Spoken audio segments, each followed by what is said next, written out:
Ya gue ngomong realita, lu gak suka Hong, ya bodo amat. Lu lebih rendah dari coy.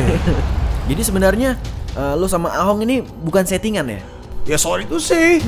Suka gak suka emang lu top situationnya. Gue geger otak berat. Lu menghina penghasilan sesama orang fighter yang makan di piring yang sama lu. Where your f***ing brain bro? Lu tua itu dari gue. Gue bakal ungkit mana omongan lu suruh bawa gue kain kafan. Dude, waktu gue tantangan kontrak sama One Pride, gue minta Cywar sama lu gak lu gue minta rematch sama lu yang gak mau. Jadi siapa yang bohong gue? Theodorus Ginting yang takut. Kayak dia bisa ngirim story ke gue gak bisa ngirim story ke dia. Terus fans-fansnya ngomong, oh bahkan omongannya kasar lu sampai mau bunuh gue cuy. Ini pertama kali gue minta maaf sama lu, tapi kalau lu tidak bisa minta maaf sama gue, ya kan? Lu mau ngomong gue sombong ya matilah kau sana. Zenwalk Adi Hariyato. Hey, balik lagi di podcast Zenwalk. Oke, kali ini Kaget kita kali ini kita kedatangan tamu yang bikin sejarah pertarungan di Indonesia. Siapa dia? Ini suaranya udah mengaung-ngaung nih. Ini raja hutan ini sepertinya ini. Atau raja jem. Yang lagi ramai, yang lagi panas. Siapakah dia? Iya, lihat profilnya dong.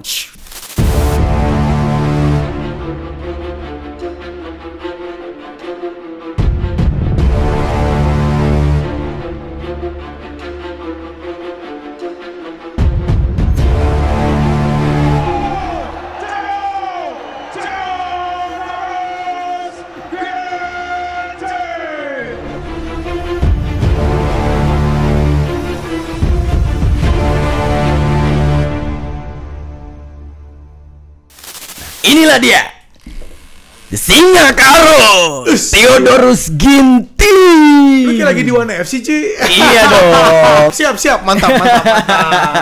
Apa kabar Bang Theo? Baik nih. Makasih ya udah ngundang gue ya. Iya Bang. Ini keren banget, studionya bagus sih. Lu serius sih, bagus ini bagus, terusin. Ini bagus banget. Thank you Kabar Bang. gue baik. Tahun ini gue sehat-sehat, ngumpet di rumah, kerjaan gue nggak ada lain. Awal mula pengen masuk One Pride nih apa nih? Nah, gue pengen tanyain itu sih sebenarnya. Kok seorang Theo bisa masuk One Pride dan denger tuh tanpa kayak yang lain, audisi dulu. Gue nggak audisi. Lu tanpa audisi. Dude, kalau orang kayak gue perlu audisi, gila. Udah dekat sama ini Armageddon kayaknya. Gue udah fight di mana-mana. Gue udah fight semua orang. Yang lu bilang juara-juara di underground udah pernah gue tamparin, Pak. Lu masih mau suruh gue audisi? Gila cuy, gila lo. Siapa? Siapa yang gak kenal Theo gitu kan? Iya. Bukan sombong. Enggak, orang mikir gue kayak gini sombong. Tapi yang gue perjuangkan di hidup ini. Dan kenyataannya begitu Bang. Waduh. Lo boleh sombong Bang, soalnya memang lo Gue berkarya di sini Bang. Gue cuma ngomong sih. Kalau sombong tuh kayak gini bro. Gue ketemu orang nih ya di jalan. Lu gak tahu gue Theo juara One Pride. Atau gue ke pasar bawa sabuk One Pride gue nih. Lu sponsorin gue juara One Pride. Itu norak Bang, itu norak. Tapi itu terjadi Pak. Serius? Terjadi. Nanti kita bahas. Iya. Masa ada kayak gitu? Terjadi. Tapi kalau gue enggak, Norak. Nah terus kembali ke sejarah gue One Pride ya. Akhirnya kan One Pride itu jadi kan adalah sedikit meeting sebelum One Pride terjadi itu adalah sedikit meeting gue sama adalah sebelum One Pride terjadi. Nah akhirnya gue berpikir oke lah, gue bilang sama istri gue kan, Hani kalau fight gimana? Aduh udahlah nggak usah pikirin lagi.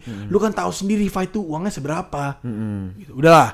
Akhirnya gue memutuskan untuk jadi komentator. Karena kan gue mengerti kan fight itu seperti apa, darahnya fight itu, pergerakannya fight itu kan gue ngerasain kan. Makanya gue bisa ngelatih kan. Bener. Karena gue tahu misalnya Adi sama siapa tadi namanya? Adi sama Giswa pasti punya kebutuhan yang berbeda dong. Di dunia fight pasti. Gue bisa ngelihat langsung. Oh lu beda di sini.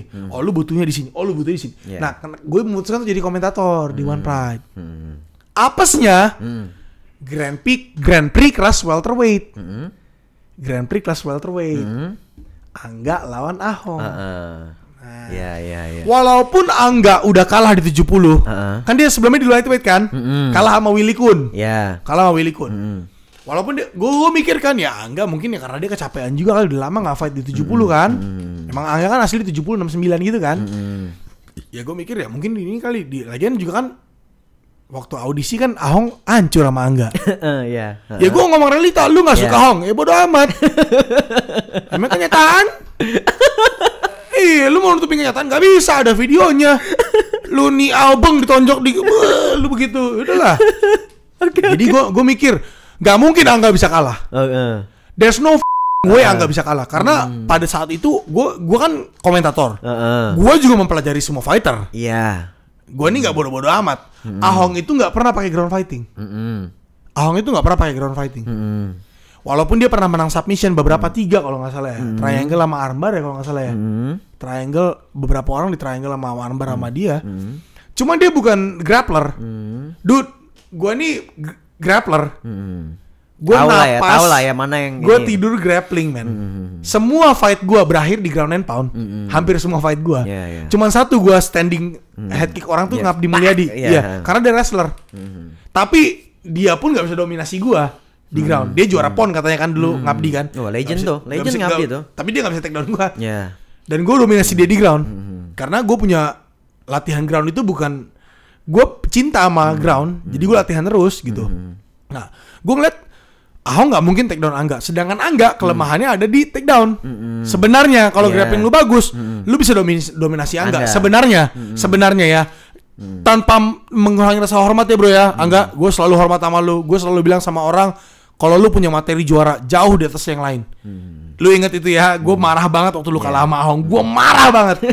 Karena apa? Striking bagus, Angga. Pernah lawan MM hancur digebukin sama Angga. Ground dia bagus banget sih Angga. Gua semasa-masa latihan belum pernah susah banget. Gua butuh 3 ronde buat nge-maintain Angga di ground. Susah banget. Susah banget. Dia kayak belut. Gua nonton itu. Dia kayak belut, anjir berdiri mulu. Biasanya ya yang terjadi lah. Lo habisin aja. 12 juta view fight gua, orang begitu gua di atas, stop. Semua orang stop. Rata-rata. Angga dia kayak belut. Jadi gua bilang sama gua sebelum fight gua DM si Angga dulu. Enggak, lu sampai kalah sih ya. Lu gila, lu tuh masa depan. Gue selalu bilang gini ke Angga. Komplit banget tuh orang. Lu tuh masa depan olahraga ini, cuy. Lu masih muda. Lu terus berkembang, lu tunjukin diri lu siapa. Mungkin ya di fight itu dia agak meremehkan. Karena pengaruh audisi. Mungkin. Terjadilah Angga kena 20 detik knockout. Sebelum fight itu gue bilang sama bini gue, Hani, kalau Angga menang, gak ada yang perlu kita buktiin. Bukan sombong. Orang yang udah pernah lo kalahin dulu. Orang berumur lumayan, berat 120, turun ke 75 dalam waktu 3 bulan bisa ngalahin Angga gitu. Gue bukan atlet men pada saat itu. Gue udah pensiun, 2 tahun gue cuma ngelatih orang. Habis ngelatih gue mabok, minum. Gym gue di atas, di bawah tempat minum. Gue minum terus tiap hari. Terus yang owner-ownernya suka sama gue. Tiap hari kita wah Theo hari ini minum.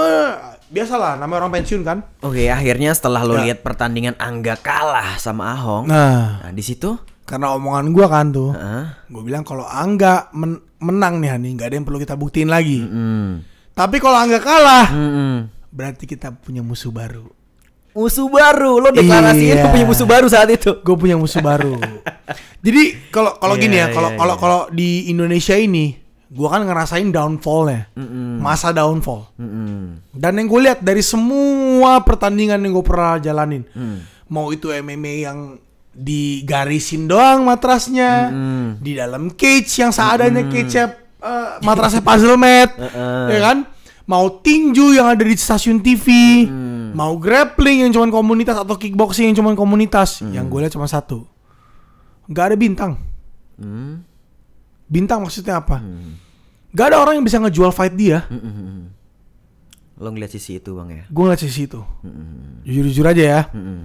Semua orang itu berkelakuan sesuai dengan arahan tim kreatif yang mau. Semua orang. Ya tanpa disrespect sama teman-teman fighter gue. Kita semua makan di piring yang sama guys.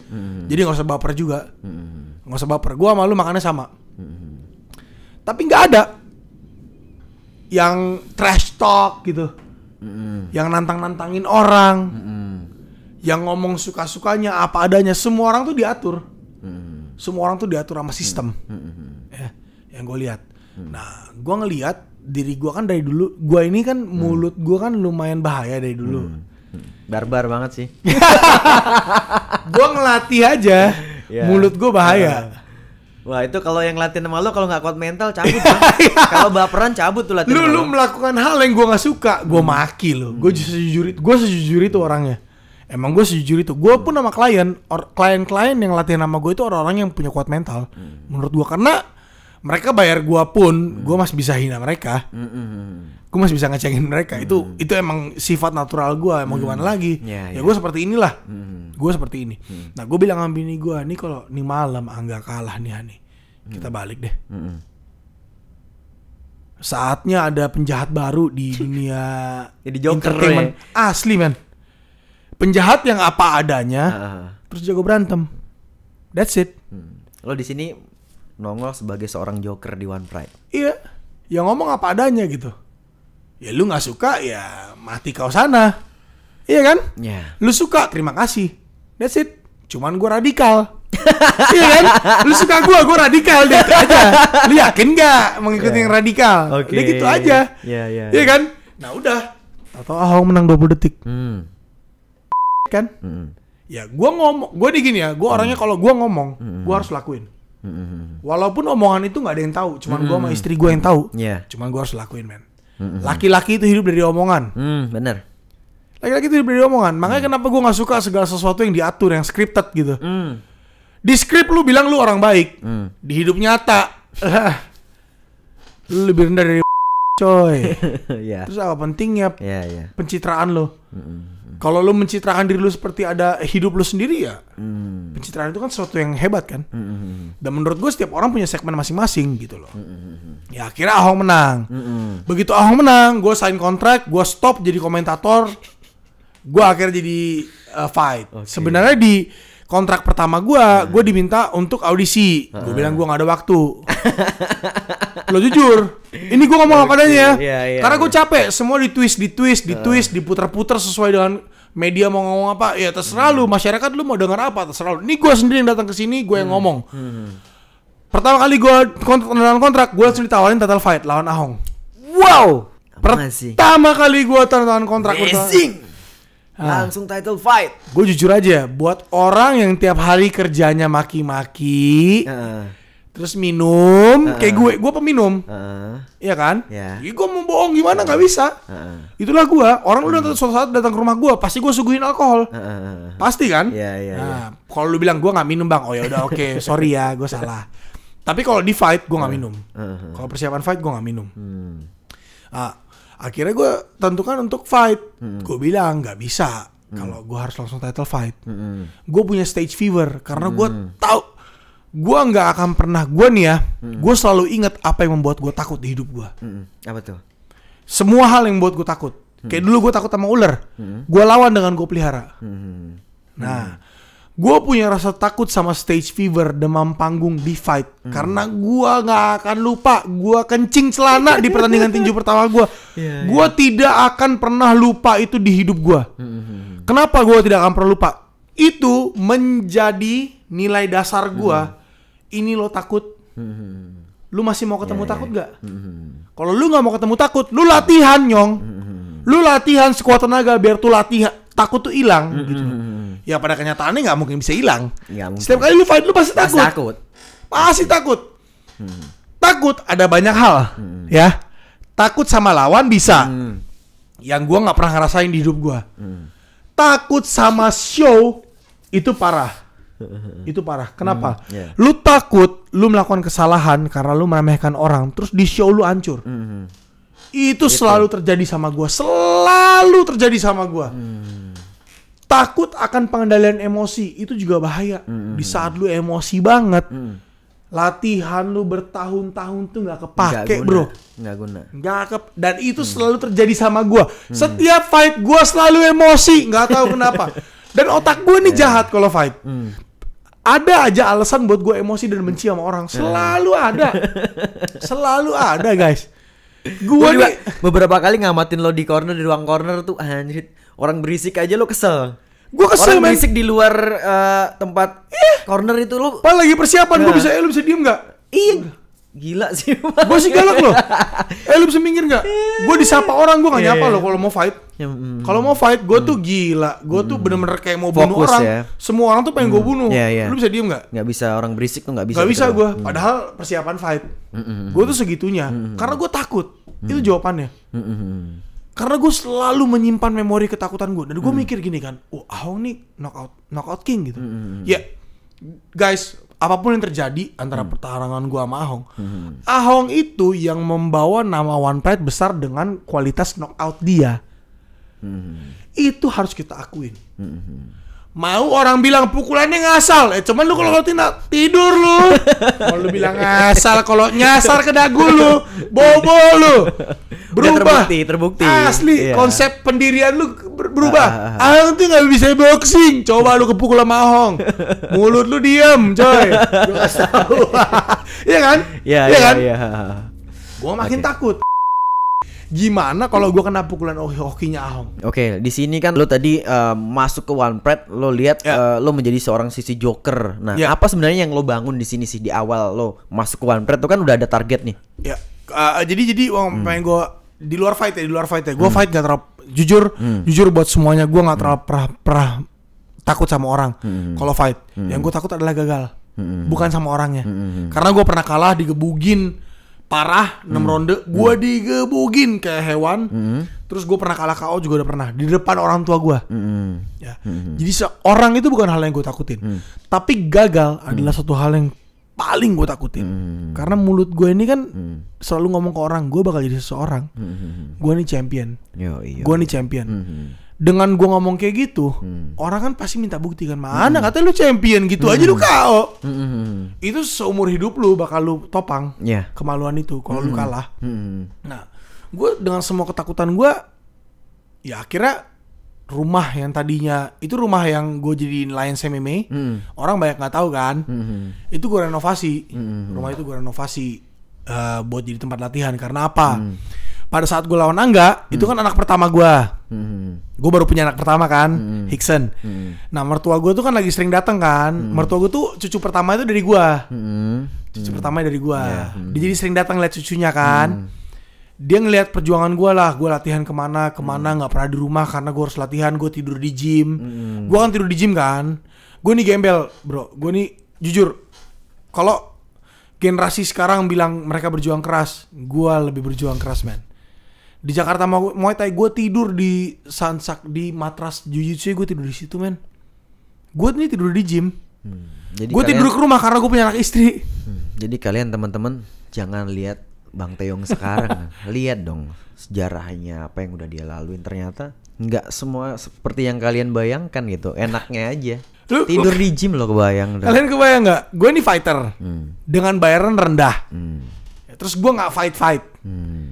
Terus gue masih sekolah. Penghasilan gue cuma dari ngajar. Gue nikah sama istri gue yang datang dari keluarga berada, dari background keluarga bisnis. Terus gue gembel men. Lu kebayangkan pembuktian gue harus seperti apa? Berat banget bang.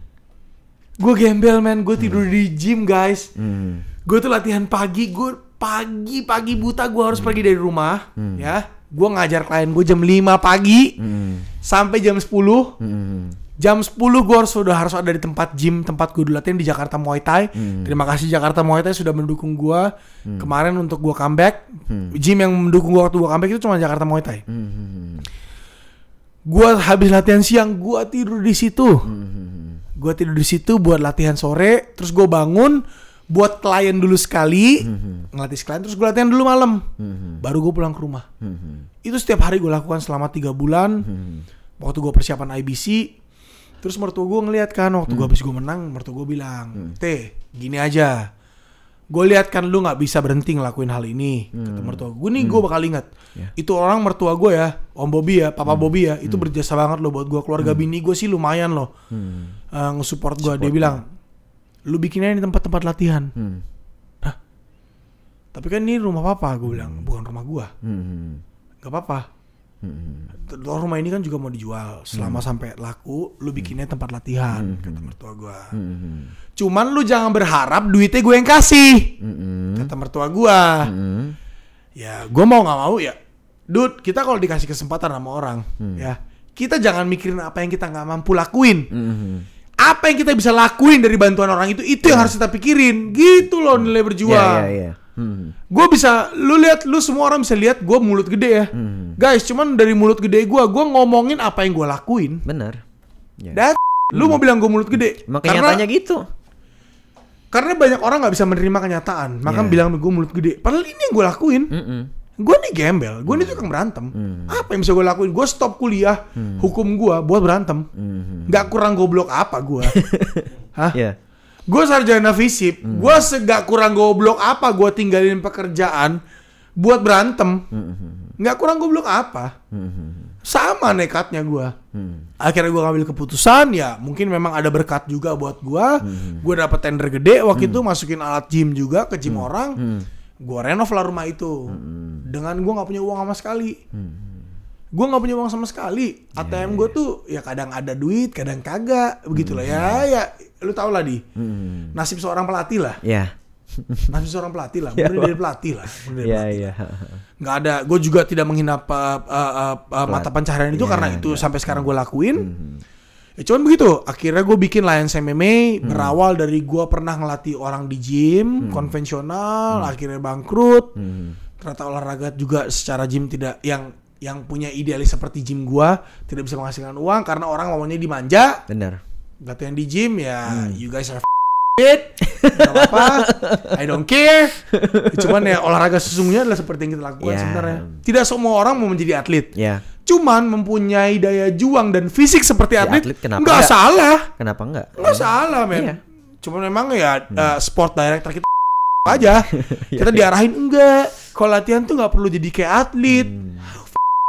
Dan ini yang Bang Theo terapkan di gymnya Bang Theo. Di gym gua. Ya puji Tuhan memang kita nggak sukses-sukses amat lah, member kita nggak ribuan ya, cuman member kita cuma nggak nyampe puluhan malah. Tapi yang itu yang serius Bang, yang bertahan di situ yang serius. And they pay, mereka berani bayar buat dihabisin setiap hari. Memang kenyataan di olahraga kita tidak akan bisa berkembang kalau nggak ada orang yang bisa mendorong kita. Mau kita atlet, mau kita bukan, atlet itu udah pengorbanan. Nggak akan, kalau orang datang ke gym gue bilang, Bang, gue kan gak mau jadi atlet. Lu gak akan pernah bisa jadi atlet. Lu pikir dengan skipping setengah jam lu bisa jadi atlet? Kagak lah. Lu pikir dengan sehari lu datang sama gue sesi, lu bayar gue ya lumayan mahal, gue gak mau sebut harga, gue suruh lu push up 100, lu marah karena lu gak mau jadi atlet. Lu pikir push up 100 bisa jadi atlet? Bro, it's just. Tapi untuk mempunyai fisik seperti atlet kan bagus. Nah, gua menjual olahraga seperti itu. Lu bakal menjadi orang yang berbeda dengan lu bayar mahal ke gua, lu apresiasi ilmu gua. Gua akan memberikan lu apresiasi terbesar gua adalah menjadikan lu seorang manusia yang lebih maju daripada sebelumnya. Physically and mentally. Karena kalau lu bisa mengalahkan latihan fisik terberat, mental lu udah pasti jadi. Pasti. Di sini kalau lo teman-teman training di Lions bukan cuman fisik lo doang yang dilatih, mental juga. Jangan kalian pikir atlet doang yang dimaki-maki, member pun dimaki-maki Pak di situ. Kalau salah, kalau nggak salah mah enggak. Nah, terus lanjut ke One Pride. Balik lagi ke One Pride kita nih Bang. Nah, kenapa setiap gue nih di setiap fight selalu serius banget karena fight inilah hidup gue. Jadi gue selalu mengambil suatu hal serius banget. Nah, waktu lawan Amak Fadoli, gue nih agak sebenarnya agak emosi ya gue ngelempar gum shield ke Amak Fadoli ya. Sebenarnya nggak ada masalah. Cuman emang gue nyari masalah aja di. Lu tau gak sih? Gue nih emang, aduh, kan gue udah di zona fight. Terus waktu lawan Amak Fadoli itu pertama kali gue diet lagi. Iya dong. Gue dari 2014. Gue di One Pride itu 2000 berapa tuh? 17 akhir ya. Mungkin saya akhir. Juga kurang tahu. Nah, seperti itulah. Jenjang waktunya seperti itulah. Dari gue fun terus hidup gue tetap olahraga tapi gue bisa melakukan hal yang nikmat buat gue. Ya adalah minum dan makan sesuka gue karena gue suka makan. Ya. Terus gue harus diet lagi nih. Gue dari 95 turun ke 75 waktu gue weight in lawan Amak Fadoli. Nah, yang menarik dari hal ini adalah sebenarnya nggak ada masalah. Cuman ada salah ngomong tuh. Ya sebenarnya nggak masalah juga, cuman karena gue lagi fight mode aja gitu. Gue pengen bunuh semua orang gitu waktu di fight. Karena di setiap fight gue pengen, ya gue nggak mau ngasih kesempatan buat rasa takut itu mengincar diri gue. Dia mau juara apa? Gue berusaha lighting. Nanti kalau gue kalah, gue berusaha menghilangkan itu dengan cara apa? Gue emosi. Kalau dulu emosi kecil, waktu gue kecil gue nangis. Kalau waktu gue gede, gue jadi masalah orang, gue jadiin itu sumber buat ngabisin dia. Waktu lawan Ahmad Fadoli itu simple. Gue lemas, diet kan, cut weight kan, water cut. Yang adalah gue, nah ini sedikit rahasia juga. Gue itu kalau fight ada di berat badan 84 sehari-hari. Pada seminggu sebelum fight, gue itu melakukan water cut. Water hydration. Jadi gue motong semua cairan yang ada di tubuh gue. Jadi sebelum gue motong cairan yang ada di tubuh gue store 5 kilo berat badan yang adalah air 5 kilo itu dari berat fight gue. Jadi seminggu itu 5 kilo itu gue kupas. Yang adalah beratnya 582 kalau dari 77. Kan welterweight 77 ya. 82 berarti. Semua sistematis. Gue lagi water cut. Di water cut itu kita minum air. Hari pertama itu 8 liter, hari kedua 7 liter, hari ketiga 6 liter, hari keempat itu 4 liter, hari kelima itu 3 liter setengah atau 3 liter setengah, hari ke-6 sebelum weight in, sehari sebelum weight in itu cuma 1,5 liter. Itu dari minuman. Dari makanan, dari hari seminggu sebelum fight itu gue udah gak makan garam. Ya lumayan lah. Garam itu kan, yodium itu kan makanan otak. Jadi tau lah kalau nggak makan garam kan emosi kayak apa tau lah ya kan. Ya. Nah udah nggak makan garam, air keluar terus. Jadi water hydration tadi, sistem minum tadi itu ngebikin lu kencing terus. Bahkan pada saat lu minum 1,5 liter, lu tetap kencing terus habitnya. Jadi lu bete banget kan, cairan di tubuh lu tuh nggak ada, lu bete banget. Terus gue jatuh, wah parah. Gue jatuh lagi di eskalator lu tau kan tempat ruang tunggu One Pride dulu di Kelapa Gading itu kan? Kan ada eskalator ke atas tuh. Gue tanya sama Sino, kalau mau kencing di mana? Di atas deh. Padahal di dekat arena kan ada kan. Cuman nggak tahu kenapa pada saat itu ditunjuknya ke atas, gue ke atas. Di eskalator gue jatuh bos. Di eskalator gue jatuh. Alhasil lutut gue ngehantem tuh ujung-ujungnya eskalator kan tajam tuh. Berdarah gede. Gue tunjukin ke Sino, gue jatuh Kalau jatuh gak tahu, gue mungkin kayak water cut deh. Udah konsentrasi udah hilang tuh Bang ya. Terus ketua medis dipanggil, kepala medisnya dokternya, gue harus dijahit. Ini sampai sekarang ada. Jahit. Ini sampai sekarang ada tuh. Iya, berapa jahitan tuh Bang? Katanya sih 2 doang, sih kecil. Gue harus dijahit. Tapi cuman mau tanding men. Itu hari Jumat terjadi. Kan udah diresik Jumat kan, pagi kan, janji fighter yang sebutin itu. Sabtu gue fight, bagaimana tuh kalau dijahit? Gak mungkin kan? Iya. Nah terus gue lagi udah selesai itu ngomong-ngomong, akhirnya gue bilang gue tutup. Makanya fight pertama gue sama Ahmad Fadoli, gue pakai knee protector. Iya. Di sebelah kiri, warna hitam. Nah gue kan selalu inget itu di bawah. Ya. Gue minum painkiller 20 pil cuy. 1 pil 500 mg. Untuk apa tuh Bang? Buat nahan rasa sakitnya. Waktu lawan Ahmad Fadoli. Nah, pas gue habis weight in, pas hari yang sama, gue di bawah kan, gue mikir tuh, anjrit gue mati banget nih, gimana nih kaki gue sobek, gue lagi cut weight begini, gimana nih gue fight. Gue jujur, gue mikir gue bakal kalah malam itu. Debut gue bakal kalah. Lewat lah si Ahmad Fadoli. Dia ngomong, lemes banget mas, diet ya? Anjrit gituin loh. Cuman gara-gara itu doang. Salah orang. Harusnya lo yang bener-bener udah drop, tapi gara-gara dia lewat nih, lo jadi. Sumpah, gue mikir gitu ya? Besok lu bakal ngomong hal yang beda. Salah Ahmad Fadoli, harusnya lo bisa menang waktu itu kalau lo diem-diem aja pas lewat. Iya kan? Karena gue udah drop. Iya kan? Ya malam itu makanya pas dia kalah gue lempar gum shield kan. Gue ngomong mana, lu ngomong gue lemes-lemes. Oke, ada artinya bos. Dia lempar semua fight itu udah ada artinya. Semua fight gue. Kenapa gue sering lempar gum shield waktu lawan Ngabdi Mulyadi? Gue lempar gum shield juga. Itu gue lempar gum shield ke arah penonton yang Ngabdi. Oke.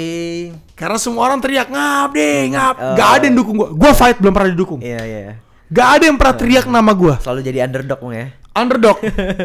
Di tinju kayak gitu, di grappling kayak gitu, di kickboxing kayak gitu, nggak ada yang pernah dukung gue. Kecuali pas gue fight terakhir itu juga pas gue di atas, Yeah. pas gue di top baru orang teriak nama gue. Sebelumnya enggak. Iya. Itu yang bikin gue selalu bernafas kayak, oh lu mau sponsor lawan gue ya, oke, let's go. Lu mau, berarti gue kurang kejam nih, ya kan? Yeah. Makanya gue selalu lempar gum shield, makanya gue selalu kontroversi karena ada selalu hal yang gue bikin, yang gue benci, karena kebencian itu bisa nutupin rasa takut gue. Iya. Tapi yang menjadi base itu adalah rasa takut. Takut gue tuh gede banget loh. Iya. Gue tuh gagal takut banget. Aduh, dude, gue pingsan depan bokap gue, men. Gue pengen banget bokap gue nonton fight gue. Lu tau gak waktu gue lawan Ahong? Gue sediain beberapa tiket VIP kan. Gue minta langsung ke si bos Pak Ardi kan. Pak, saya minta dong kayak sekitar 20 VIP gitu, Pak. Saya pengen orang-orang yang terdekat saya yang ngeliat perjalanan saya tuh lihat gue fight. Puncaknya. Dari 20 itu 2 adalah bokap nyokap gue. Bokap nyokap gue gak mau datang, men. Nggak datang. Gak mau datang. Karena bokap gue bilang, ini yang ngemukul gue.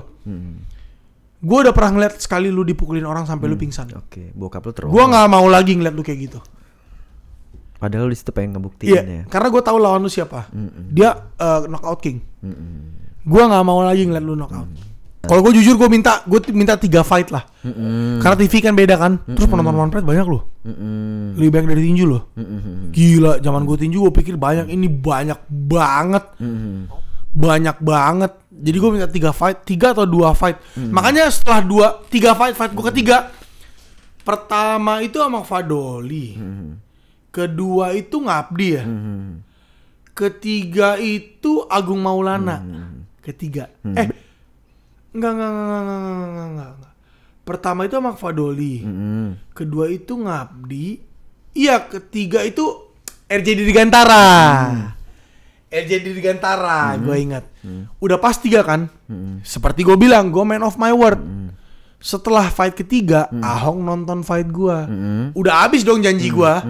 Oh, di situ ada Ahong datang nonton lo. Iya, gue liat dari backstage. Kan di backstage kan ada big screen tuh. Ada screen kecil kan. Gue liat, ada Ahong nih. Otak entertainment gue keluar. Oke. Gue pikir ini saatnya. Kan gue ngomong sama promotor kalau gue 3 fight langsung minta title fight kan. Yeah. Ya gue pikir ya karena ini udah gue infokan, jadi gue ya wajar-wajar aja gue Cywar kan. Toh nggak ada di Indonesia yang Cywar. Bener. Dan kenapa nggak ada? Yeah. Gue bingung kenapa nggak ada. Itu dimulai. Jadi sekarang tuh ada Cywar tuh dimulai saat lo, Bang. Lo Ya. tuh mengawalin. Bagus lah kalau generasi muda mengikuti. Jadi mantep kan. Sekarang begitu semua. Jadi panas, iya. Cuman ya walaupun gue bukan fight rating A lah menurut mereka, cuman ya. Cuman gue liat Ahong kan, terus gue dipikirin tuh kata-kata apa yang nggak kasar. Tapi Cywar dapat. Makanya gue bilang kan, tahun ini, 10 tahun lalu, kami fighter MMA bukan siapa-siapa. Tapi emang bener, kita bukan siapa-siapa. Bener. Sampah gue. Karena kenapa gue bilang kami fighter MMA? Karena gue juga fighter MMA, men. Gua hidup, makan, tidur, boker, kencing, pacaran, itu gue mikirin fight. Ya. Suka nggak suka itu yang terjadi. Iya kan? Lu mau ngomong gue sombong ya matilah kau sana. Iya kan? Itu yang terjadi di hidup gue. Makanya gue udah pikirin banget tuh di backstage gue ngomong apa kan. Oke, gue ngomong karir gue aja kali ya. Cuman gue nggak bawa diri gue sendiri biar nggak egois. Gue nggak mungkin bilang 10 tahun lalu Theodorus Ginting bukan siapa-siapa, nggak mungkin. Memang kenyataannya hidup ini bukan cuman gue kan. Hidup ini banyak, atlet MMA itu banyak. Makanya gue bilang 10 tahun ini fighter MMA bukan siapa-siapa. Tapi tahun ini Rudy Ahong Gunawan bukan siapa-siapa. Itu maksudnya padahal cuma Cywar cuy. Yang gua tidak pelajari adalah dari karakter yang dibentuk sama karakter asli. Gue pikir kan, gue kan selalu menyamakan diri gue sama orang lain. Jadi semua orang tuh sama lah. Fighter tuh sama semua sama gue. Butuh penghidupan, butuh entertainment, butuh apa? Butuh melakukan segala hal buat memboosting dirinya sendiri. Menurut gue. Yang gue nggak tahu ternyata Doi enggak. Doi kenapa nih? Doi ternyata udah settle sama hidup dia. Oh gitu. Dia fight cuma buat pamor dia doang. Oke, hobi aja dia lah, seneng aja lah. sana, Pak. Oke. Jadi dia nggak slow. Dari Cywar itu begitu dia, apalagi gue ngomong di TV nasional kan. Oh itu kan One Pride masih banyak penonton. Itu banyak banget penonton. Karena gue inget waktu gue jadi di Gantar tuh title ininya main fightnya Wardi kalau nggak salah. Jadi rame banget. Ya. Rame banget kan. Gue ngomong kayak gitu ke Ahong. Cuman kan maksud gue ya no hard feeling bro, it's a fight. Ya. Gue bilang lu bukan siapa-siapa kan di fight. Karena tahun ini gue Iya, pengen bener, ngerebut gelar lu Kan gitu konteksnya loh. pertandingan MMA ini. Konteksnya pertandingan, bukan di hidup pribadi ya. If kalau dia memang seorang pengusaha yang sukses ya udah gue nggak mau ngatain itu. Tapi kalau di dunia fight, di dunia dimana gue pengen jadi lu adalah champion, yang kebetulan championnya lu gitu. Kalau champion tadi si Akong atau si Akyong gitu, gue hina Akyong, bukan Ahong gitu. Oke. Nah ternyata kan championnya Ahong, belum ada yang ganti sampai saat itu, nggak ada yang bisa gantiin. Bener. Ya gue challenge lah dia, toh gue udah 3 kali fight, menurut gue udah layak. Udah waktunya lah gitu. Udah waktunya. Toh kalau gue dapat yang di bawahnya Ahong gitu-gitu aja sama kayak 3 pertandingan gue terakhir. Iya. Gak berapa lama berat ketemu gue take down, gue pukul selesai gitu. Gue pengen yang kayak dia gitu. Yang dia berapa detik doang, boom selesai orang. Sama kan menurut gue. Nah, tapi ternyata semuanya itu tidak sesuai dengan apa yang gue mau kan. Apa yang terjadi? Gue pikir dengan 3 fight itu gue adalah peringkat 1. Karena di welterweight pada saat itu statistically yang 3-0 cuman gue. Yang lainnya ada kalahnya. Ada menang ada kalah. Yang 3-0 in a row itu cuman gue. Jadi yang layak menurut lo? Cuman gue. Ya kan? Terus akhirnya gue dikasih lah satu lagi lah pemanasan. Satu lagi. Buat sebelumnya. Oke, gue bilang. Dapatlah Agung Maulana. Agung Maulana. Agak berat tuh gue ngelawannya karena gue kenal Agung udah lama. Cuman ya namanya fight kan ya, gue submit aja kan Agung kan. Gue submit. Terus gue dapet peringkat 1. Udah ini. Dapet peringkat 1. Udah gue gak perlu trash talk lagi dong. Gue gak perlu trash talk lagi, ngapain gue bilang. Gue gak perlu trash talk lagi, gue cuman ya posting-posting ingin dikit lah ya, wajar lah. Gue pengen punya uang kok. Gue pengen punya sponsor, gue pengen punya brand yang ngeliat gue, oh ini bad boy, ini we need a new bad boy in Indonesia kan gitu kan. Ya semua orang nyebut, gue terima kasih kepada Tuhan, kepada keluarga saya. Tapi gue tahu itu palsu, men. Bukan itu yang lu pengen lu ngomongin. Kalau gue terima kasih kepada sponsor saya, kepada ini, kepada itu, gue challenge lu siap-siap next fight, you're dead. Gue selalu ngomong gitu. Gue selalu ngomong gitu di Cywar gue sama Ahong, gue ngomong kan, you're dead man. 8 bulan lu minta buat latihan timnas, you're dead. Ya, cuman gue ngomong nyata gitu. Lu mau bilang gue sombong, lu mau bilang gue ngincer.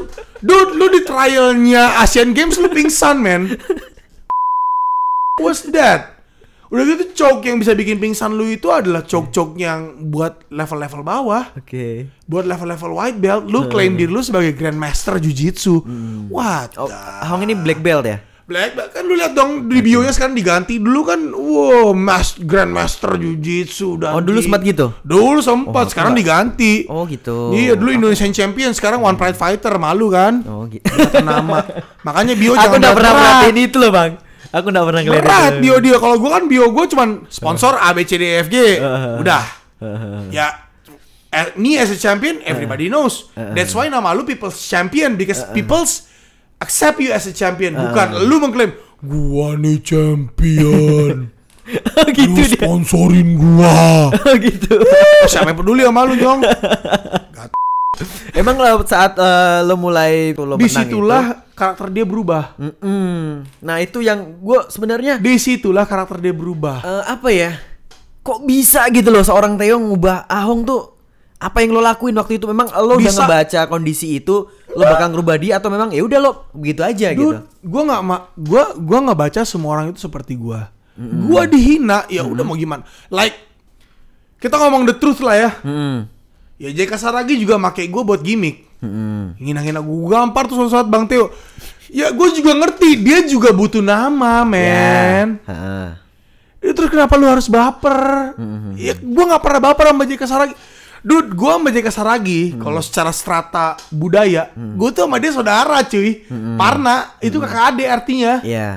Ya sekarang dia mau menggunakan, toh gini, JK sama gue gak pernah ada masalah.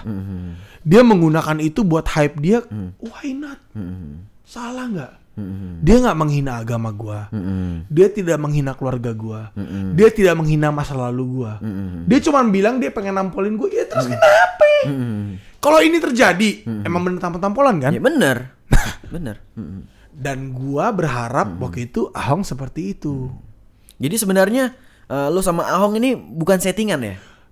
gue tadinya mikir bakal berjalan lancar kan. Heeh. Ternyata dianya baper. Oke, jadi di niat lo ingin meng-hype sebuah cerita, Melihat sebuah cerita, pertandingan. dianya baper. Oke, Dia jadi mulailah keluar statement aslinya nih aslinya keluar. terjadi. Jadi Iya. memang asli nih, real, nggak ada gimmick sama sekali asli, nih. cuy, Nggak ada asli, cuy. setting-settingan nih. Gak ada setting-settingan. Gua terus nyerang dia. Karena gue pengen fight sama dia.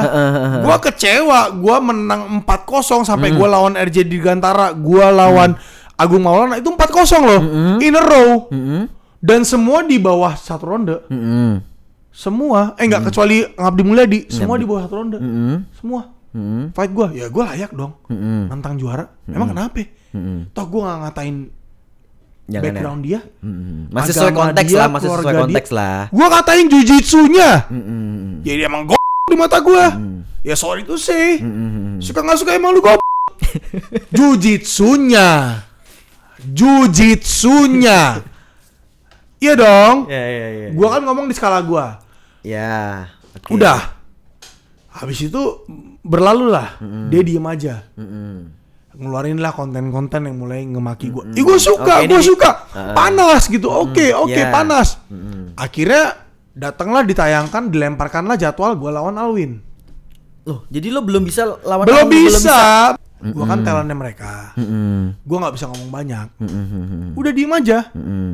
Akhirnya lo disikat satu fight lagi gitu. Satu fight lagi lawan Alwin Kincai yang baru kalah sama Ahong. Dia baru kalah.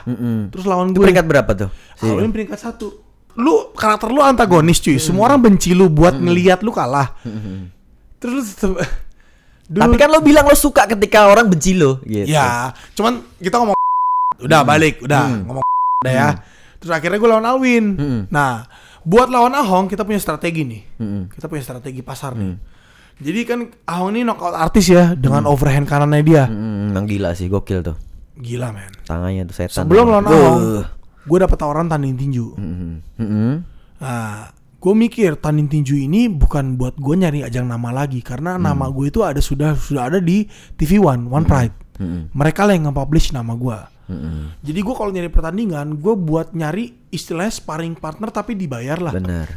Ya, Benar. karena ya mereka sudah membentuk karir gue seperti itu, nama gue seperti itu kan. Nama gue kan udah lumayan tinggi lah pada saat itu. Akhirnya gue dapet fight tinju di OSC di Balai Sarbini, gede juga. Yang nonton waktu itu sekitar 4.000 sampai 4.500 lah. Setengahnya penonton Singakaro. Setengahnya penonton Singakaro. Karena gue inget gue Itu udah ngelepas. mulai dapat fans lah Bang Teo. Nah, udah mulai dapat. Oke. Puji Tuhan tuh udah mulai dapet tuh, udah gila tuh. Dari mulut gue ternyata banyak yang orang yang datang Iya. support fight gue, gila. Nah, kenapa gue pilih fight tinju itu? Karena gue mikir gini, kalau di pertandingan tinju gue nggak bisa dipukul, apalagi pertandingan MMA. Yoi. Bener kan? Oke. Setelah fight tinju itu bulan kemudian gue ditawarin lawan Alwin. Yang langsung gue tanpa mikir gue say yes. Yes, langsung. Dengan konteks gue setelah ini gue title fight ya. Jadi kontender jatuhnya. Iya. Pertandingan kontender. Gue nggak mau lagi fight di bawah. Karena menurut gue udah saatnya gue nunjukin skill sejati gue. Entah apapun itu, gue mau nunjukin skill gue yang sebenarnya. Gue mau fight sama orang yang bisa bikin gue terpojok. Nggak easy fight lagi. Ya walaupun ya fight gue sama Alwin di twist, dibikin seakan-akan gue, tapi gue menang. RNC. Ya memang ada bad weight cut lah. Gue waktu fight lawan, cuman gue menang RNC di ronde kedua. Habis itu gue challenge Ahong again. Terus di bulan 7 gue dikasih Ahong. Akhirnya. Cuman problem dilematiknya adalah pada saat gue dikasih Ahong, istri gue tuh hamil gede. Sedangkan gue harus preparation keluar. Karena nggak bisa gue, ya. Latihan di Bali. Karena kondisi gini, member gue udah sakit-sakit badannya. Udah kacau lah. Mereka kan nemenin gue persiapan selama ini kan. Mereka udah kacau. Stamina gue udah meningkat, power gue udah meningkat, teknik gue udah meningkat. Mereka udah kacau, nggak bisa ngikutin gue lagi. Terus teman-teman gue yang lain yang atlet juga udah nggak bisa ngikutin gue karena banyak teman-teman atlet yang latihan di tempat gue KO semua nemenin gue. Udah banyak. Sampai ada sparring partner gue yang udah sampai steroidan, saking udah nggak bisa lagi ngikutin guanya lagi. Akhirnya kita memutuskan untuk ke Bali. Di Bali pun sebelum berangkat kita minta kepada coachnya, Coach Don, represent, thank you guys, Repin Bali MMA, Coach Andrew Leon, Coach Anthony Leon, Coach Don Carlo, Coach Mike, my favorite, thank you for everything, for making me a star now. I'm very thankful. Gue makasih banget sama mereka. Mereka adalah sejarah perubahan hidup gue. Di sana gue melihat, oh ternyata selama ini gue kurang ini. Eye opening experience lah. Oh ternyata gue selama ini bukan siapa-siapa. Menurut gue salah satu orang yang experience yang menurut gue, oh ternyata level gue tuh masih di situ. Pas lo kemarin lo ngerasa pas latihan sama gue tuh udah top of the top. Di One Pride udah mendominasi banget. Lo ngerasa, wah gue top of the top ya. Pas ke Bali MMA, kumpul sama orang udah lingkup internasional, udah yang lingkup yang lebih gede. Terus bro, hal yang paling parah waktu gue di Bali MMA itu semua persiapan buat big fight. Wahbe Youssef, temen gue dari Lebanon, dia persiapan buat UAE Warriors title fight di lightweight. Wahbe Youssef. Terus ada Damian, dia persiapan buat 4-man turnamen heavyweight kickboxing world championship. Heavyweight 95 freaking kilos. Terus ada Yasube Enomoto juga, dia persiapan buat fight dia, comeback dia. Dan gue harus sparring sama mereka selama 2,5 bulan berturut-turut setiap hari. Setiap hari, entah di striking, entah di grappling. Terus the most tough situationnya, gue geger otak berat. Gue penggumpalan darah ringan. Benturan apa nih? Kepala belakang, gue kena ground and pound dari kepala belakang karena gue ngindar kan. Jadi dia nggak sengaja, cuman karena gue motion gitu, pukulannya nggak statik di satu titik, mesti di sini kan. Ini menjelang berapa bulan mau tanding nih? 1 bulan sebelum tanding. 1 bulan sebelum tanding. 1 bulan sebelum tanding. Ya, terus gue disuruh sama pelatih gue datengin gue, Coach Mike. He told me that maybe I have to talk to the promoters to delay the fight. Maybe like 6 months or 4 months, because if I got a serious connection again in my head, I will have a severe bleeding, internal bleeding in the head. Kalau sampai internal bleeding tuh harus disedot kepala. Dan kemarin gue udah sedot kepala juga, karena ada penggumpalan darah di kepala belakang gue yang menyebabkan beberapa sel protein di kepala itu lepas, jadi gue vertigo. Jadi sebulan sebelum fight lawan Ahong, gue itu recovery. Hari-hari gue habisin di rumah sakit buat fisioterapi sama sport massage, sama setiap seminggu sekali gue MRI sama CT scan. Sebenarnya sebelum gue berangkat ke Jakarta, gue udah gue tuh lampu merah buat fight. Tapi cuman, apa yang memutuskan lo untuk tetap gue harus fight nih? Kemarin umur gue udah 35. Umur gue udah 35. 2 tahun lalu umur gue 35. It's now or never, man. Lu mau nangis? Lu udah tua gitu loh. Di otak gue waktu pelatih gue bilang, Coach, stop talking about delaying the fight. If you need to cut my hand, I will fight armless. Gue bilang sama pelatih gue, Coach Mike, I will fight armless. Gue bilang, if you need to cut my head and I have to enter the ring without my head, I will fight. Gue bilang, gokil. I need this fight. Apapun yang terjadi lo tetap harus fight. Harus. Ini kembali lagi ya, kenapa gue bilang kesejahteraan fighter harus diperhatikan. Gue ngomong ini, gue tidak mengincar uang yang gak seberapa itu loh. Tapi it's the honor. It's the honor, it's the bushido of the fighter. Kita punya nilai kehormatan yang gak bisa kita buang begitu aja gitu. Nggak ternilai itu, Bang. Wah, nggak ternilai, man. Gue bilang, if I have to die in that ring, gue bilang, I'll die, Coach. Secinta itu loh sama bela diri. You guys just shut up, don't tell anybody about my injury. I will do that fight. Gue bilang, okay. If I have to die, you'll be there with me if I die. Gue bilang sama coach gue. Kenapa? Gue makan, yang di otak gue cuma latihan. Gue tidur, di otak gue cuma latihan. Anak gue lahir, sampai namanya aja gue bingung mau ngasih apa, karena gue mikirin cara ngalahin Ahong gimana. Gila gak lo? Gila. Gue gak punya biaya buat istri anak gue. Duit sponsor gue kasih ke anak istri gue, buat mereka bisa hidup 2 bulan tanpa gue. Dan itu dipakai buat Saywar sama si Ahong. Dia bilang sponsor lu miskin, cuman bisa biayain lu ke Bali. Dude, owner lu di mana, men? Lu menghina penghasilan sesama orang fighter yang makan di piring yang sama lu. Where your f***ing brain, bro? Gila, men. Menurut gua ngatain lu jujitsu terus lu berakar kemana-mana. Lu hina gua bekas pemakai narkoba. Lu hina sponsor gua miskin. Dude, sponsor gua lebih kaya dari sponsor lu, men. Lu disponsorin apa? Sekarang lu tukang bro. Gua fighter.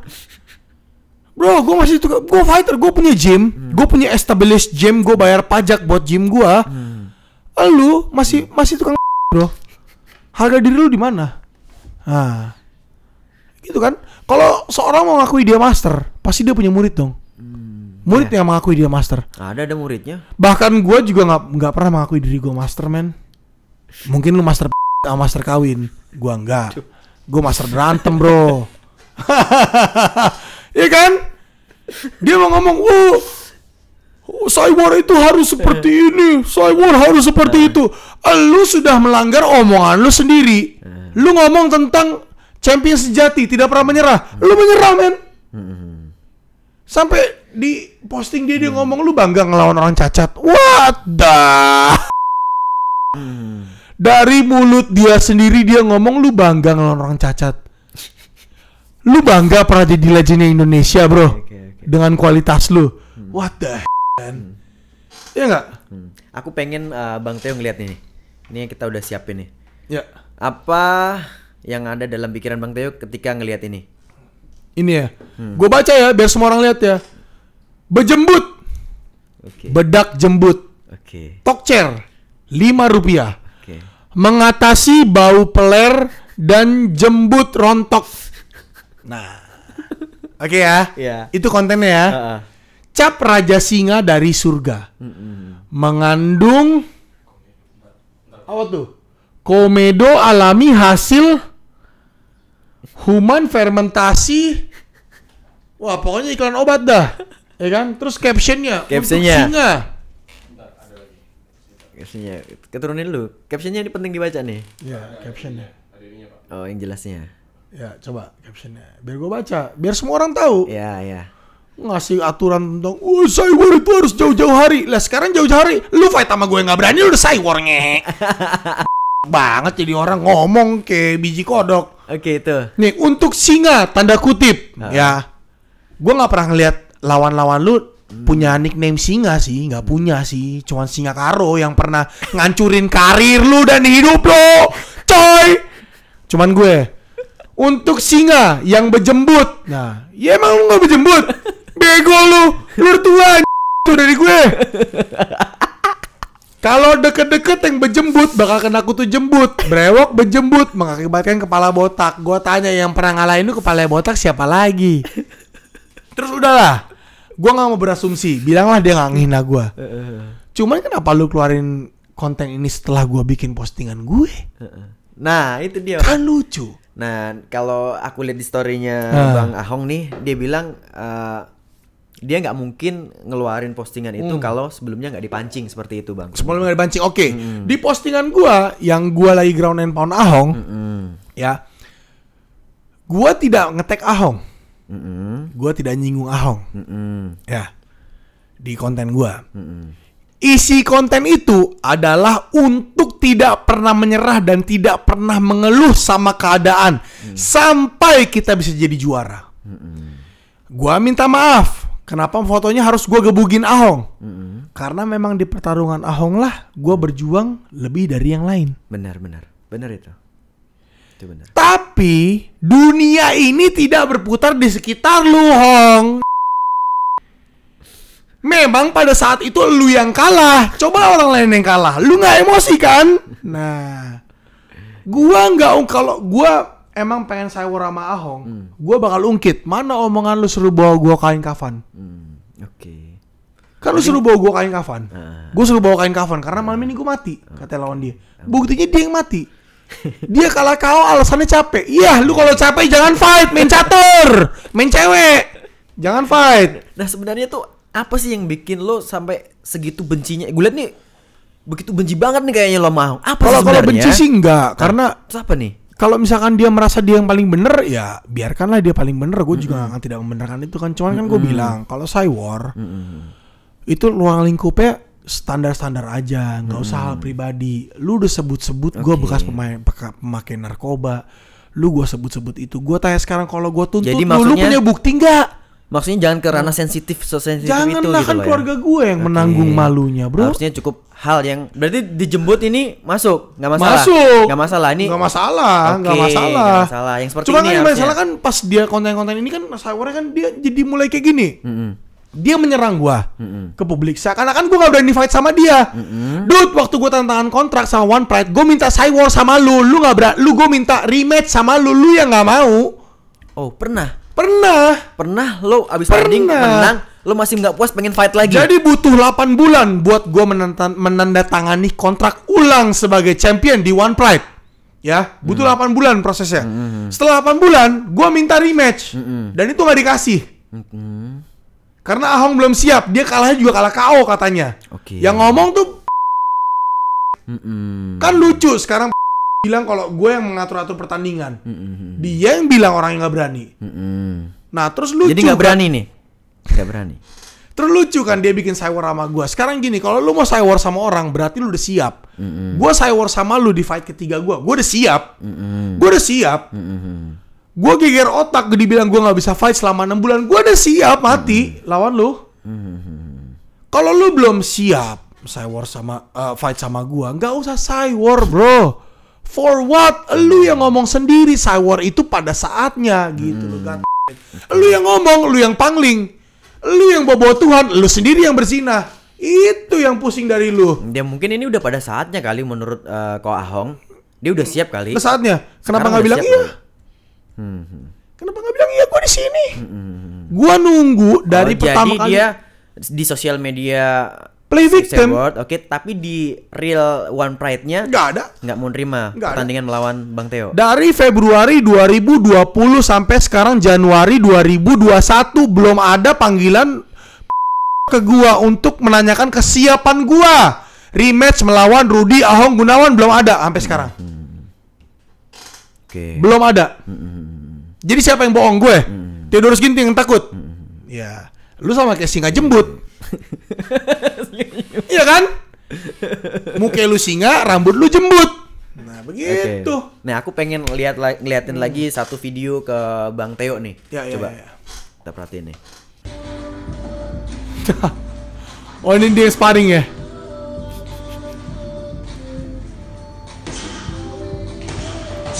Iya.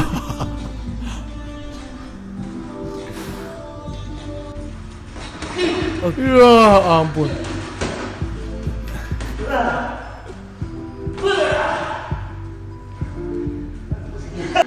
Oke.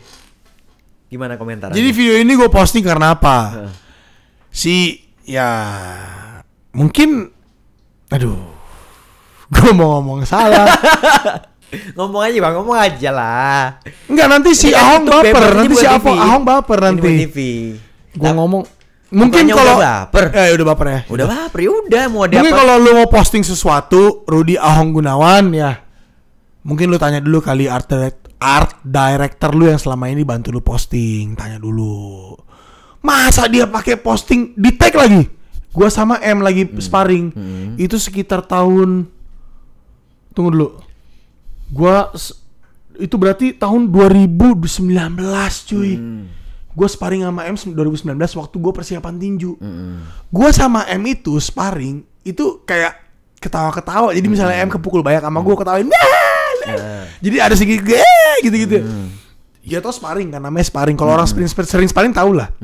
Dia pakai video waktu gue kepukul dan captionnya jelas. Emang nggak boleh bercanda sparring tinju. Gue bikin di caption gue. Dipakai sama dia buat Cywar ke gue. Cywar ke gue tapi tentang gue fight sama M. Gimana sih coba prosedurnya? Jadi gue fight sama M, yang Cywar Ahong. Ya mungkin mau nunjukin ke viewer bahwa lo kalah sama M sebenarnya gitu. Takut sama M mungkin. Maybe ya, maybe. Tapi kan gak ada nama Ahong di antara Andika Mamesa dan Theodorus Ginting, kan gak ada Ahong. Kok lu baper? Kok dia mikir semua harus tentang dia? Yeah. Lu siapa nyong? aja sono. Iya kan? Dia bilang gini, oh jadi ini alasan Theo takut lawan Andika Mamesa. Dude, Andika Mamesa tuh tanda tangan kontrak sebelum lawan M. Sofi, tanda tangan kontrak buat lawan gue di April. Jadi gini, gue gak akan sindir Ahong lah masalah video itu. Karena ketawa lah, level gue terlalu ada di atas dia jauh kalau masalah tinju, masalah... Dan gue gak mau menyindir orang yang baru mulai. Mungkin dia baru mulai juga kali, kasihan juga. Cuman edukasi yang pasti. Guys, kalau kalian pengen berlatih tinju, jangan pernah pilih pelatih yang ngasih kalian muka buat dipukul. Karena apa? Kalian tidak akan pernah terdidik untuk bisa self defense. Kenyataannya di saat kalian pukul orang gak akan mau dipukul. Jadi cari pelatih yang tidak pernah akan bisa kalian pukul. Kalau udah bisa kepukul berarti dia bukan pelatih lagi, dia sparring partner. Nah, sebagai seorang pelatih, kalian pelatih bela diri, berlatihlah setiap saat. Jangan kerja kalian cuma pesta-pesta doang. Kenapa berlatih setiap saat? Di saat kalian punya klien buat latihan sama kalian, mereka mengajak sparring dan kalian kepukul, di mana letakkan harga diri kalian sebagai atlet fight? Itu gue dapat dari mana? Dari Bali MMA.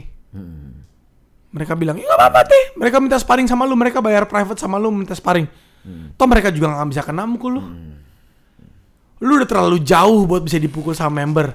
Lu sparring di sini aja kadang lu gak kepukul sama atlet-atlet gimana sama member. Jadi seperti itu edukasinya. Gue gak mau ngomong perbandingan ini ntar dibilang kejam. Cyborg tuh gak boleh seperti itu. Kebanyakan ngangkat beban lo jadi bego. Jadi sebenarnya gini loh, lo kan sebenarnya udah berhasil mengalahkan Ahong, udah bikin dia bukan siapa-siapa lagi di MMA gitulah kasarannya. Tapi kok setelah lo ngalahin dia, lo masih nafsu banget pengen hajar dia tuh. Kenapa? Sejujurnya gini udah gitu, udah terbukti. Sejujurnya kemarin tuh gue tuh udah mau pensiun dari One Pride. Sebenarnya kemarin pas setelah lo menang itu. Ya karena kita jadi juara One Pride, jadi juara di Indonesia itu adalah kembali pembuktian akan skill kita, kemampuan kita. Kalau memang kemampuan kita adalah top notch di Indonesia gitu loh. Kemampuan kita ada di atas buat Indonesia, knowledge kita buat kita kebagi ke orang itu ada di atas. Sebenarnya knowledge gue, CV gue untuk ngebikin gym adalah menjadi seorang champion, gitu loh. Dengan menunjukkan skill, brandingnya, daya juang gue, branding gue tuh jadi champion itu sebenarnya. Dan kemarin sempat 8 juga gue gak ngurusin kontrak gue karena ya gue pikir siapa lagi yang mau gue lawan. Ahong udah kalah, Ahong yang begitu dipuja-puja, disembah-sembah semua orang aja udah kalah, siapa lagi gitu. Dan kalahnya telak, bukan poin, KO. Ya, semua orang tahu bang. Iya, enggak, tapi ada beberapa yang nggak tahu. Bahkan ada yang ada yang bilang gue menang hoki. Ya hoki lu nggak mati. Viewernya kan parah banget bang. Tapi kan view-nya Ahong, nge-view Ahong bukan gue. Gue bukan siapa-siapa. Cuman menurut gue kemarin ada satu hal yang gue belajar dari dunia fight ini. Ada satu hal, showbiz, bukan dunia fight sih, showbiz, fight biz, fight showbiz mungkin ya. Adalah nggak semua orang siap buat ketenaran. Kadang ketenaran tuh bisa membutakan kita ya. Benar. Betul. Kadang. Betul itu. Cuman ya memang nggak salah, nggak semua orang, tapi sayang aja. Kehancuran karena ketenaran itu terjadi pada orang yang udah berumur. Telat maksudnya. Telat bandel, kesian aja. Oke. Kalau kita semua ya walaupun gue udah tua juga dulu waktu jadi juara-juara, cuman ya tetap aja gue udah tahu rasanya jatuh. Bandelnya udah dulu lah gitu. Udah, jadi kalau jatuh, kalau kita berhasil jangan pernah terlalu gimana-gimana banget lah merasanya, karena setiap hari juara baru diciptakan. Benar. Lo juara ya pada saat itu aja diri. Pada malam itu doang. Lo turun ya. Lo harus latihan lagi. Udah biasa lagi. Lo harus nyari member lagi. Lo harus nyari klien lagi. Lo harus nyari sponsor lagi. Lo harus pikirin lagi hal-hal yang bisa menghasilkan passive income buat keluarga lo selain kegiatan aktif lo. Benar. Lo harus pikirin lagi. Itu yang gak bikin lo humble. Jadi kadang-kadang gue tuh kalau netizen bilang stay humble ya bang ya, gue bingung apa yang mau dihambelin. Dude, di rumah gue di Lions MMA, gue milih beberapa orang buat tinggal di rumah gue. Dengan tanggungan gue, listrik, makan, minum, semua gue yang tanggung. Bahkan sponsor pun kadang gue kasih. Gue cuma minta satu dari mereka, jangan pernah menyerah dan terus berjuang. Mau kurang humble apa lagi gue? Gue tidak pernah minta member gue memposisikan gue sebagai seorang champion. Gue harus disponsorin, keliling pasar bawa belt minta sponsor. Gue gak gitu men. Oke. Gue gak gitu men. Nah, ini kan sebenarnya yang Joker, kelihatan Joker dari awal kan elo, Bang. Iya. Tapi sekarang kesini kok terbalik nih. Lo jadi Batman. Nah, Jokernya Ko Ahong. selama ya, ini dia gitu. diem karena diatur kali sama art director dia. Oh gitu. Iya, mungkin diarahin Bisa kali. tolong jelaskan gitu apa yang Sekarang terjadi? sifat asli dia keluar kali. Mungkin karena dia merasa dia segalanya. Apapun yang gue bilang salah. Apapun yang gue bilang salah. Oke. Terus gue tetap menjadi gue dari awal sampai akhir. Gue adalah gue. Gue ngomong apa adanya. Mungkin orang bilang gue sombong ya karena kata tadi gue dibilang di awal. Orang belum siap buat menerima kenyataan. Tapi kenyataannya seperti itu. Ya cuman kalau dia si Ahong ya gini ya. Gue gak mau jadiin podcast ini jadi malah jadi nanti view jadi balik ke Ahong lagi. Dia kan butuh pamor cuy buat gitu. iya buat sponsor pintu. Sponsor pintu. Kalau gue enggak. Jadi dibenturin sama berjemut itu. Iya.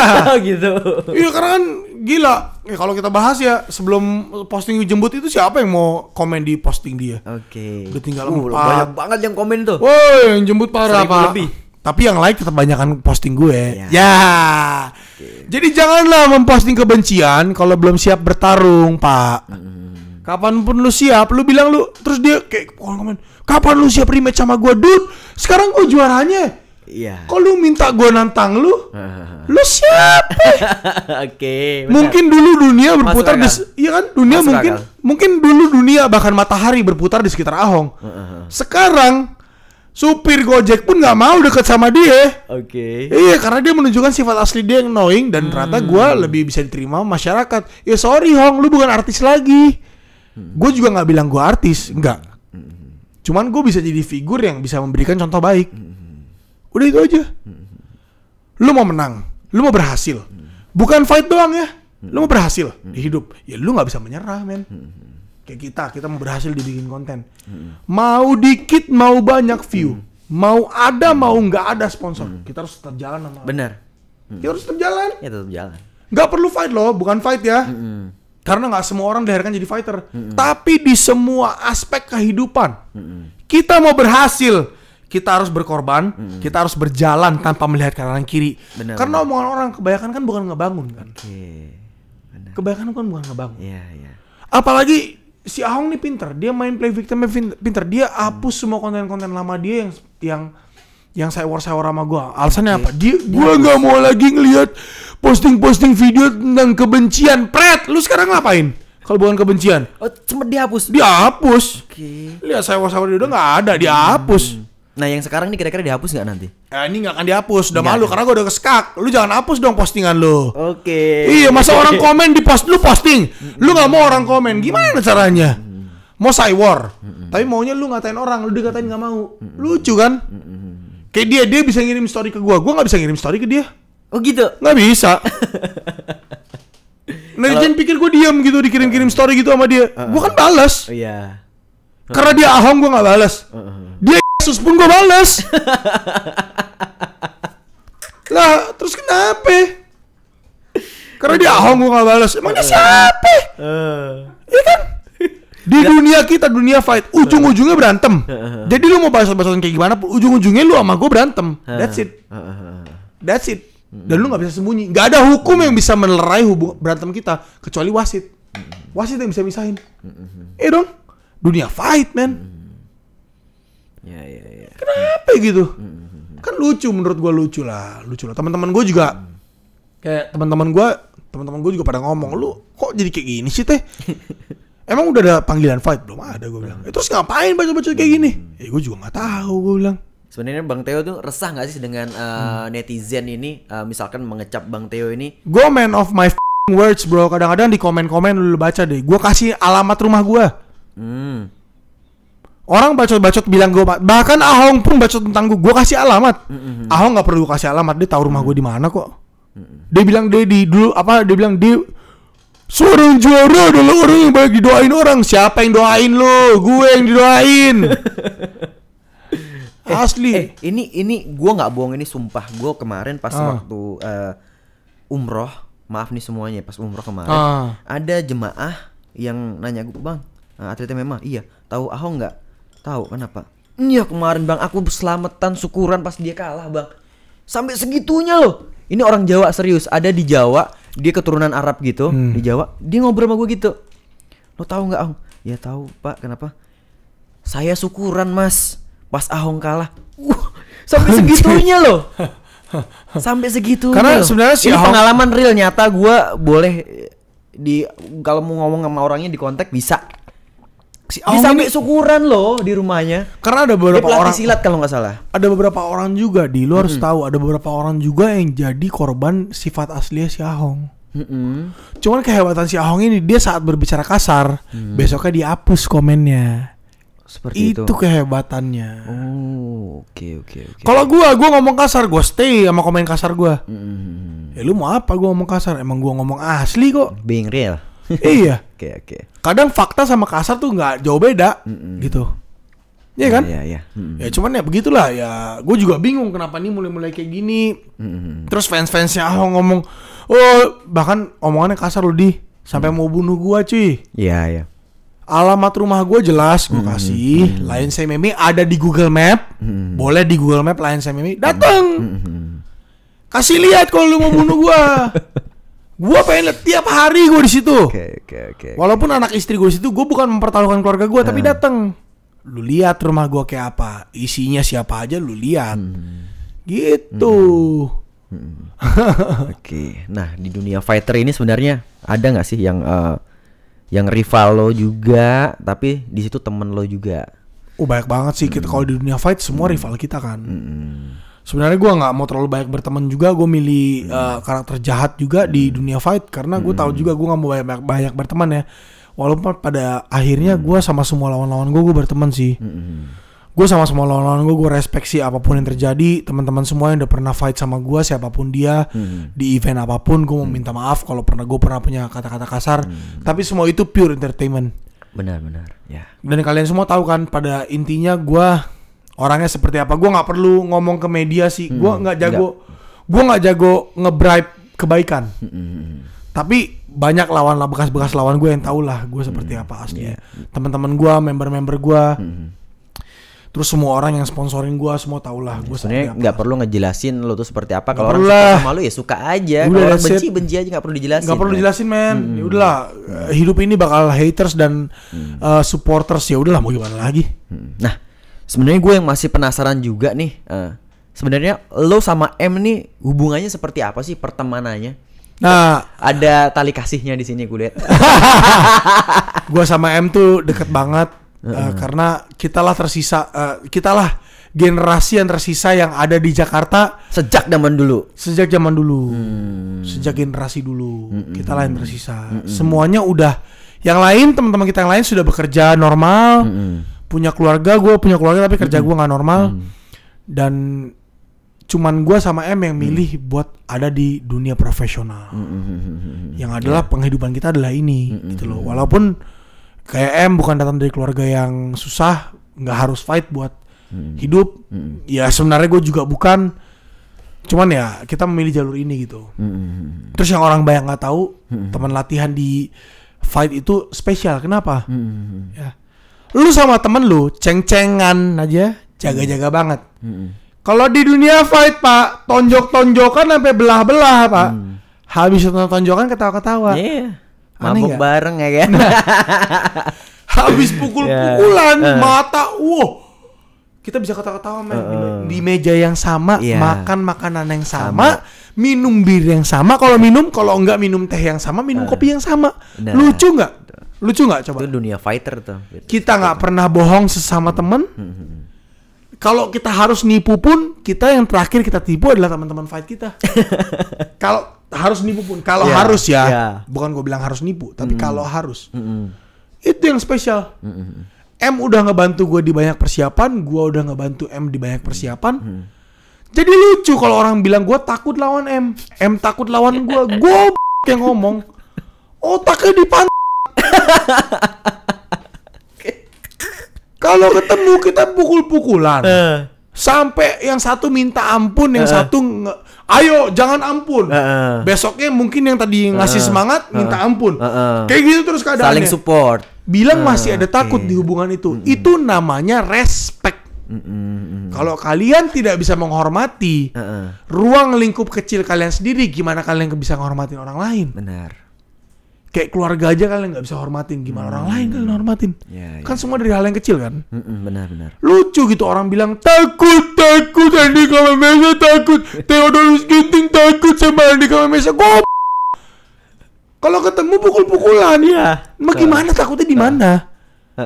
Takutnya di mana? Nah, ini kan banyak nih mungkin viewer, fans MMA itu beranggapan bahwa lo nggak akan terjadi nih lo bertanding sama M di One Pride. Ya. Kalau itu gue nggak bisa jawab karena gue ada di bawah kontrak sekarang. Tapi yang pasti kalau pun terjadi mungkin nanti waktu yang akan menjelaskan. Iya, gue nggak bisa banyak ngomong men. Gue di bawah kontrak. Oke. Ya jadi di sini nggak terjawab ya, tidak terjawab ya. Jadi apakah Theodorus Ginting versus Andika Mamesa itu tidak terjawab di Bang Theo? Kalau terjadi apa enggak, anytime dipanggil pasti terjadi. Oke, kalau dipanggil terjadi. Anytime terjadi dipanggil. Tapi kan terpanggil terjadi. Kan bukannya udah dipanggil? Bang M bilang udah ditawarin ketemu Theo gitu. Tapi Theo-nya belum dipanggil. Oh, Theo-nya malah belum dipanggil. Lah gimana ceritanya? Theo-nya belum dipanggil lawan Andika Mamesa, Theo-nya belum dipanggil lawan Ahong, Theo-nya belum dipanggil lawan siapapun juga yang ada di welterweight. Kenyataannya Theo belum dipanggil. Nah, misalkan nih, lo emang beneran jadi ketemu M. Ya. Apakah sama lo perlakukan si M ini dengan lawan-lawan lo yang sebelumnya? Mau nggak mau, it's business. Oke. It's business. Profesional. Karena di latihan pun gue rasa gue lebih kejam sih daripada di tanding. Ya. Di latihan sih gue lebih kejam sih. Gue nggak bilang gue bakal menang, sok pede gitu. Gue bilang apapun yang terjadi, Andika Mamesa dan Theodorus Ginting akan memberikan yang terbaik. Karena Andika Mamesa gimana pun juga, dia juga suka dipukul men. Dia nggak akan nyerah, dia nggak nyerah gitu aja. Sebenarnya dia kemarin nantang Ahong itu cuman dia mau pembuktian loh. Ahong ini kan pernah jadi legend. Ya semua orang pengen fight legend. Nyoba.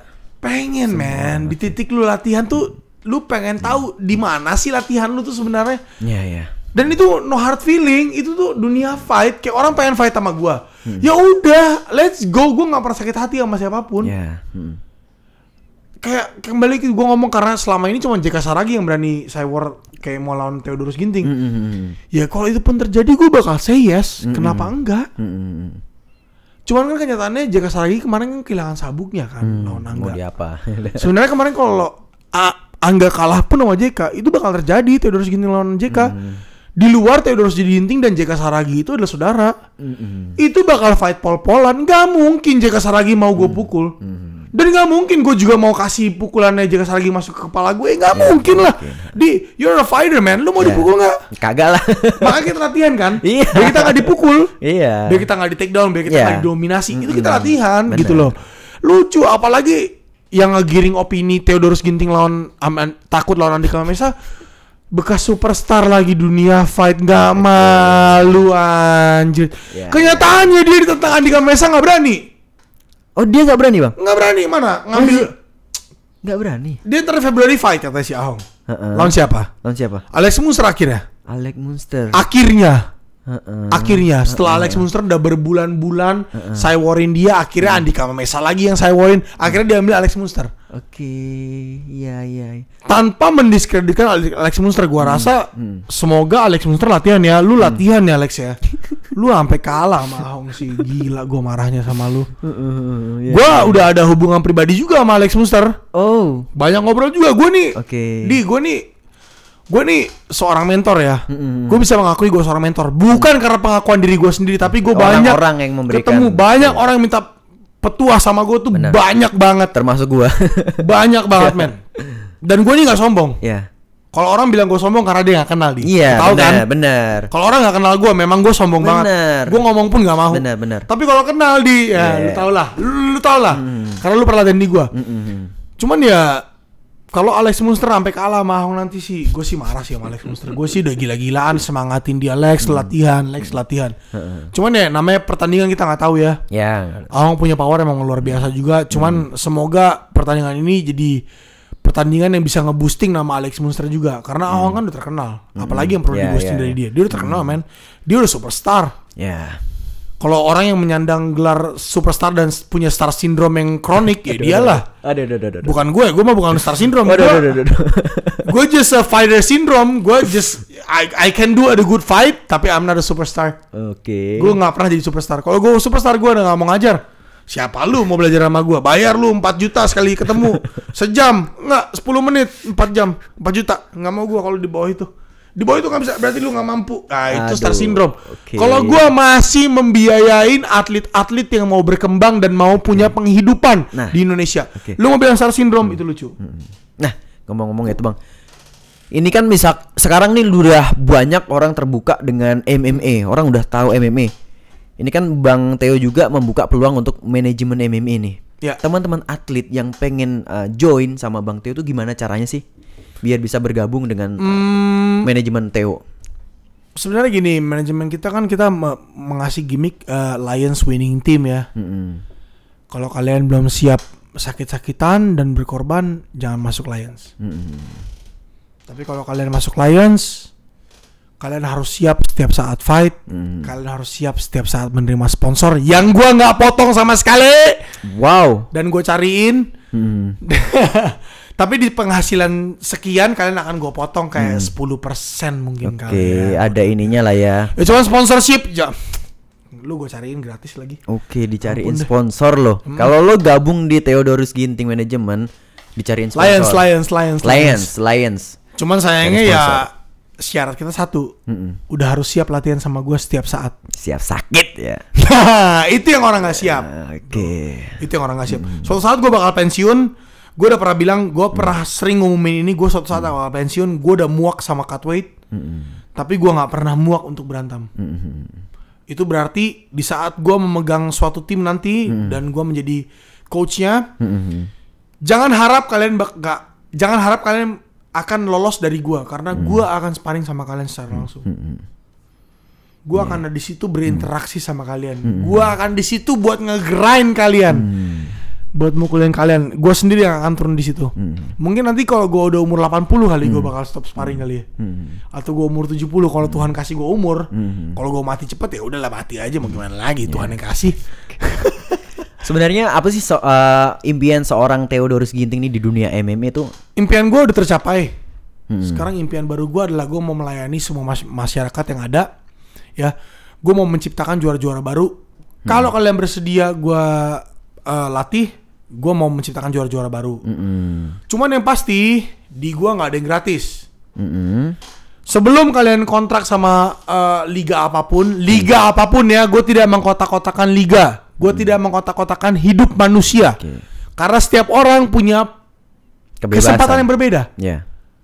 Dan setiap dapat kesempatan, setiap orang berhak mengeksploitasi dirinya setinggi mungkin dari kesempatan itu. Benar. Dan gue tidak punya andil di situ. Andil gue adalah membentuk karakter kalian, membentuk fight kalian. Itu andil gue. Kalau kalian sudah siap berkorban, silakan datang ke Jalan Pluit Selatan 1 nomor 6.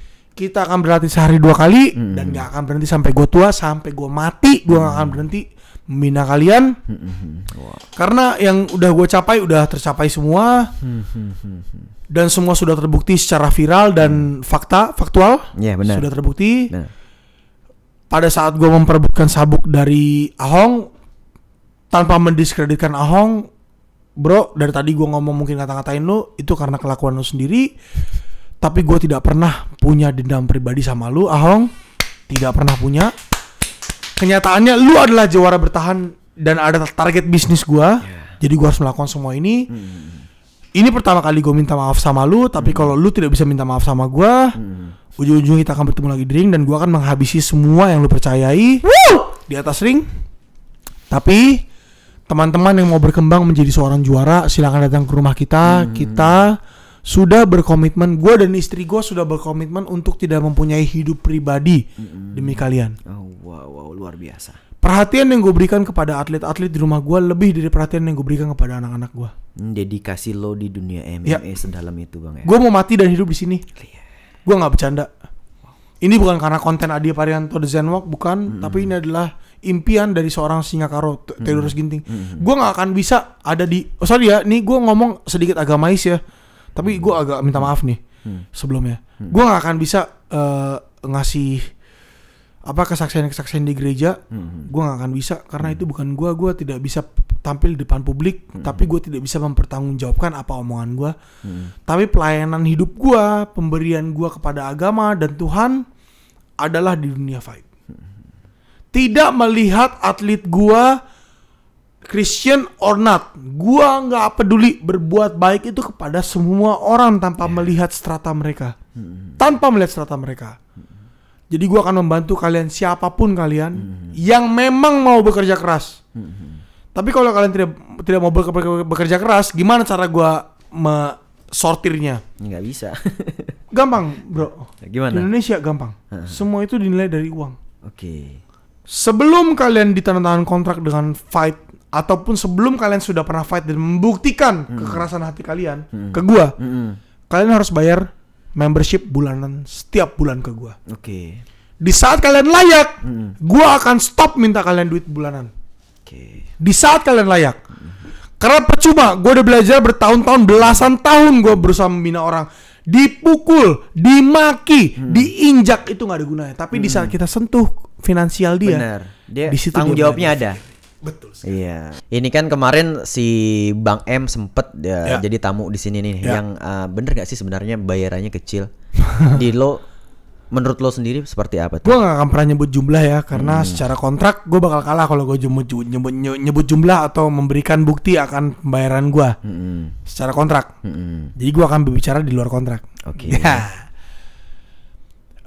Selama karir gue di One Pride 2 tahun, kan ini tahun ketiga, tapi kan gue 2 tahun di One Pride ya. Selama karir gue di One Pride 2 tahun, gue belum pernah menerima bayaran lebih gede daripada sponsor ngasih gue duit bulanan. Oke. Itu juga pernah gue bahas. Masalah bayaran setelah gue champion, gue minta bargain harga yang menurut gue lumayan worth it lah buat perjuangan gue selama ini. Tapi ya menurut gue kan lucu kan, liga ngebayar gue lebih rendah daripada sponsor bayar gue, kan menurut gue lumayan lucu. Tapi yang terjadi apa ketika ada usaha untuk nge-up? Kayaknya belum saatnya deh. Oke. Belum saatnya juga fighter bisa dibayar mahal karena mungkin oke lah, gue punya attitude, gue punya nilai hormat sama promotor, tapi kan belum tentu semua orang. Mungkin takutnya juga kalau udah saatnya gede, dibayar gede, orangnya belum siap, malah senonoh sama promotor. Benar. Wajar juga, itu hal yang wajar. Tapi ya suatu saat nanti mungkin kalau gue ngomong sama orang-orang, ya ini jujur aja, mau orang habisin lisensi sama gue juga nggak terlalu peduli lagi sih. Mau gue dapat fight mau enggak juga, gue nggak peduli lagi. Gue udah nggak terlalu peduli sama apapun sekarang.